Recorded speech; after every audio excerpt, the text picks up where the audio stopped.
Por que a gente chama a encarnação de Cristo? E a gente, quando vai estudar a doutrina da humilhação de Cristo, a gente entende que a humilhação de Cristo não foi na cruz.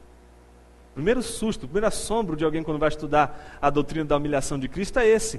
Mas pastor, o professor começa com uma pergunta retórica. Pergunta retórica é uma pergunta que ele já sabe a resposta, mas ele faz para provocar todo o pensamento. Ele diz assim: qual foi a maior expressão da humilhação de Cristo? Todo mundo, obviamente, vai dizer a cruz no primeiro momento.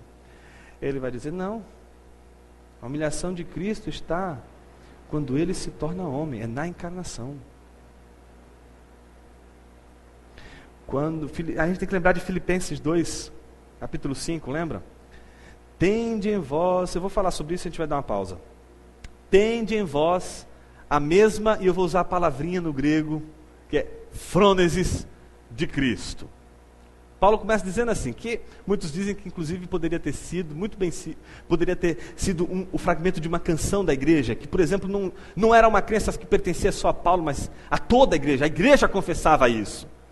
Tende em vós a mesma frônesis de Cristo. Começa assim. A gente está acostumado a ouvir, tende em vós o mesmo sentimento, que é a nossa herança da Ara, que tentou traduzir frônesis por sentimento. E é muito complicado traduzir frônesis por sentimento, porque seria mais ou menos assim, se você parar para pensar, essa tradução seria assim, olha, tende em vós o mesmo sentimento, então basta eu ter um sentimento que está pronto, resolvido. Eu não preciso agir, eu não preciso fazer, eu não preciso realizar, basta eu ter um sentimento e ponto. A NVI, obviamente a nossa NVI, não a NIV, não é? A nossa NVI, percebeu o problema e melhorou um pouquinho. Em vez de traduzir por sentimento, traduziu por atitude. E aí ficou, tende em vós a mesma atitude que houve em Cristo Jesus. Melhorou, mas ainda assim não significa, não consegue explicar o que é frônesis. Frônesis é uma palavra que não tem uma correspondente em português. Por isso a gente precisa explicar sempre o que é frônesis. O que é frônesis? Frônesis, vou explicar para você, presta atenção. Frônesis não é nem sentimento, mero sentimento, nem mera atitude. Não é nem mera vontade de ser e nem mera atitude de ser. Frônesis é a atitude de ser acompanhada de um querer ser. Então, vou repetir. Você tem uma atitude que é uma atitude correta. Você sabe que este é um bem, e este bem precisa ser realizado. Mas ele não pode ser meramente realizado. Para ser frônesis, eu preciso, em primeiro lugar, saber, ter consciência de que este ato bondoso, ele é bondoso, então eu conheço ele, sei que ele é bom, mas não somente sei que ele é bom, eu quero realizar esse ato porque ele é bom, e não só quero realizar esse ato, como realizo esse ato que eu quero e tenho consciência de que ele é bom. Portanto, frônesis é o contrário da expressão do homem miserável, que quer fazer o bem, mas o bem que ele quer fazer não faz, a atitude não corresponde com a vontade, e não corresponde também com o conhecimento do que é o bem. Então, quando Paulo diz assim, tende vós a mesma frônesis de Cristo, ele está dizendo para a igreja o seguinte, que vocês precisam ter a mesma atitude de Jesus, mas essa atitude não pode ser tomada sem ter consciência de que ela é correta, ela é justa, e sem querer realizá-la.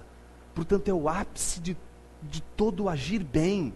É o agir bem por alguém que deseja fazer o bem e tem consciência de que isso é o bem. A gente só faz isso pela graça de Deus, meus irmãos.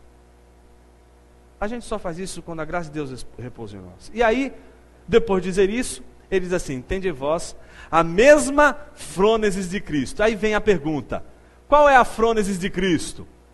Aí todo mundo fala: é esvaziar de mim mesmo. Aí tem gente que canta na igreja, né? Dá até vergonha alheia. Eu quero me esvaziar, Senhor. Meu filho, vai fazer exegese direito do texto. O esvaziamento não cabe para homem nenhum, gente. Esvaziamento é só para quem é Deus. Essa atitude não é atitude de homem. Essa atitude só de quem é exaltado, glorificado, acima de tudo e de todos. Só esse, que é glorificado acima de tudo e de todos, pode esvaziar-se de ser Deus, da forma de ser Deus, e assumir a forma de homem. E isso, teologicamente, é o que a gente chama de humilhação. Humilhação é o esvaziamento daquele que é Senhor, que é Deus, para se tornar homem e servo. Pensa assim comigo: Deus, tá bom? Deus, homem, Senhor, servo. Percebeu essa relação? Então, Senhor está aqui, servo está aqui. Deus está aqui, homem está aqui. Deus, por natureza, é Senhor. Você e eu podemos ser Senhor? A gente até quer, que esse é o nosso pecado. O pecado da pretensa autonomia quando a gente não é autônomo. Querer ser aquilo que a gente nunca vai ser, Deus. A gente acha que é Deus e não é. É a figura do louco que dá um pulo de um prédio achando que tem asas. Não é? Ele acha que é, mas ele não é. Não vai, nunca tem isso. Isso não é impossível. Deus é Senhor e a gente... E Deus ele está na categoria de Deus e nós na categoria de homem. Deus é Senhor. Isso é o que Ele é. Mas e o homem? O que ele pode ser? Servo. Ele pode ser Senhor? Não, porque para ser Senhor, qual é o requisito que ele precisa preencher? Ser Deus. Aí ele precisaria se encher para ser Deus, mas ele não pode, nunca vai acontecer isso. Não vai ter condições para isso. Então ele nunca vai poder ser Senhor, porque o requisito para ser Senhor é ser Deus. Qual é a única coisa que ele pode ser?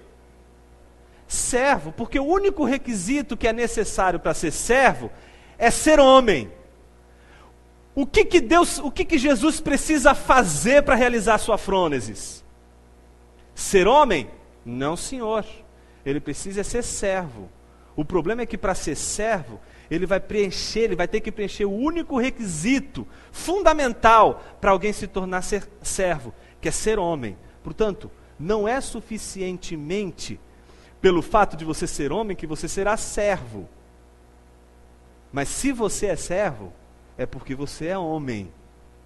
Então, para ser servo, tem que ser homem de verdade. Não pode ser Deus, não pode ser Senhor.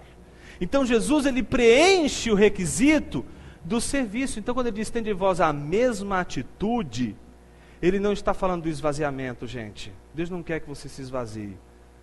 Porque você não precisa preencher nenhum requisito. Você já é homem. Você não precisa se humilhar para servir, porque você já é humilhado. A tua natureza já é a natureza da humilhação. O que você precisa é servir. É isso que é a inteligência humilhada. A inteligência humilhada é a consciência de que a nossa natureza é humana e por ser humana ela já é uma condição humilhada.